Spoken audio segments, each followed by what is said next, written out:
Magandang gabi po sa lahat. Itong ibabahagi ko po sa inyo ay based po sa aking experience. Una po ay kailangan po nating maunawaan na ang Diyos ay nasa form po ng spirit at hindi po siya tumitira dito sa mundo. Tandaan po natin na magkaiba po ang pakikipag-usap sa Diyos at ang panalangin sa Diyos. Kasi ang nauunawaan ng iba na sa tuwing nagdadasal sila ay kinakausap sila ng Diyos. Hindi po natin makakausap ang Diyos Ama kung hindi tayo dadaan sa Diyos Anak or kay Panginoong Hesukristo. Kailangan nating manalangin araw-araw at dapat parate. Kailangan din nating itry na maging kagaya ng Panginoong Hesukristo. Kailangan nating linisin ang ating mga sarili sa pananalita, sa pag-iisip at sa mga ginagawa. Kailangan ang lahat ng ating ginagawa ay kabutihan para sa pangkalahatan na nagmumula po sa puso. Marami kasing tumutulong sa ating mga kapwa na hindi naman po nagmula sa puso. Ginagawa lang nila for personal reason, para makilala sila or may gusto po silang mangyari in return sa future. Ang ibabahagi ko po sa inyo ay base po sa aking karanasan. Ito ang mga senyales na nakikita ko at napapansin ko sa aking sarili at sa aking paligid. Una, napakaraming himala ang ipapakita sa iyo na mga unexpected. Kagaya po sa akin, nung dumaan po ako sa expressway, bigla na lang po umangat yung barrier ng toll gate sa NLEX kahit wala pa po ako nakuhang ticket para sa cash. Tapos coding po yung sasakyan ko, harap-harapan po na nandyan yung mga blue boys at makatatlong beses ako na tumigil sa harap nila pero hindi po nila ako hinuhuli. Nagpapagasolina po ako at ayaw tumigil ng gasolinahan hanggang sa ma-full tank po yung sasakyan ko. Minsan, titigil ang sasakyan mo na walang dahilan, mamamatay po ang makina. At napakarami pang iba. Pangalawa, may nagbibigay sa iyo ng advice na mga anghel about kay God.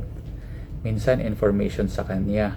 Minsan, paiba-iba ang mga anghel na mga nagbibigay sa iyo ng mensahe. At minsan, magkaiba din ang kanilang mga tinuturo. Tinuturuan ka din minsan kung paano lumaban sa mga masasamang spirits. Kaya po tinuturuan kanila in advance para hindi ka po matakot. Alam na nila kasi na makakaharap ka ng mga makakalaban na hindi mga tao. Pangatlo, may mga ipapagawa sa iyo, mga bagay na hindi mo gusto. Kagaya po nalalayuan mo yung mga kaibigan mo. May purpose po yan bakit nila pinapagawa sa iyo. Hindi ibig sabihin ay masasama sila. May role ka lang talaga na kailangan gampanan kasi magkaiba po ang line of duty ninyo upang makapag-focus ka po sa iyong misyon. Pang-apat, makakakita ka po ng mga shadows or minsan mga bagay na may mga aura at minsan mga duplicate ng mga bagay na parallel doon sa mga bagay na nakikita mo. Makakakita ka ng mga kuryente sa hangin. May makikita kang mga kumikislap na ilaw sa iyong paligid. Panglima po, may ibibigay na libro sa iyo ang mga anghel. Libro na minsan ay hindi mo pa mababasa ang nakasulat. May mga laman itong banal na mga salita. Kailangan mo po itong isulat. Ang hugis, itsura, mga words at mga symbols. Meron kanyang paggagamitan in future.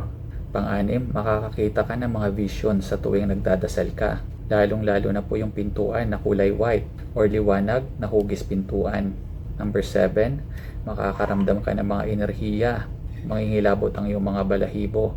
Makakaramdam ka ng mga sakit sa katawan na hindi mo alam bakit nakakaramdam ka ng ganon. Pang-8, humihiwalay ang iyong spirit sa katawan mo minsan pag natutulog ka. Nakakapunta ka minsan sa mga lugar or nakakagala ka sa bahay mo na alam mo na natutulog ka. Napapagod ang iyong katawan sa pagkagising mo. Pang-9, ito yung pinaka-importante sa lahat. Mararamdaman mo na may umiilaw sa taas ng iyong ulo na parang iniilawan ka. Parang sa'yo nakatutok ang ilaw at iginaguide ka niya. Hindi ko po alam kung ano ang tawag doon at para saan yon. Pag naranasan nyo ang mga bagay na ito, it means aprobado ka po sa kanila. Maaaring gagabayan ka nila upang lumapit sa Diyos dahil pinapalakas nila ang iyong spiritual form. Dahil si God ay spirit, kaya need nating mga tao ay maging spirit upang makausap natin siya at makita. Kung gusto mo makita si God at makausap, kailangan natin mag-sacrifice ng oras para sa Kanya at i-sacrifice natin ang mga layo natin sa buhay. Pilitin natin na maging kagaya ng Panginoong Hesukristo dahil siya ang tunay na daanan papunta sa Diyos Ama. makikita nyo din siya balang araw at siya ang magbubukas sa inyo ng pintuan ng langit. Hanggang dito na lang po muna ang video ko. Sana may natutunan po kayo. God bless you po.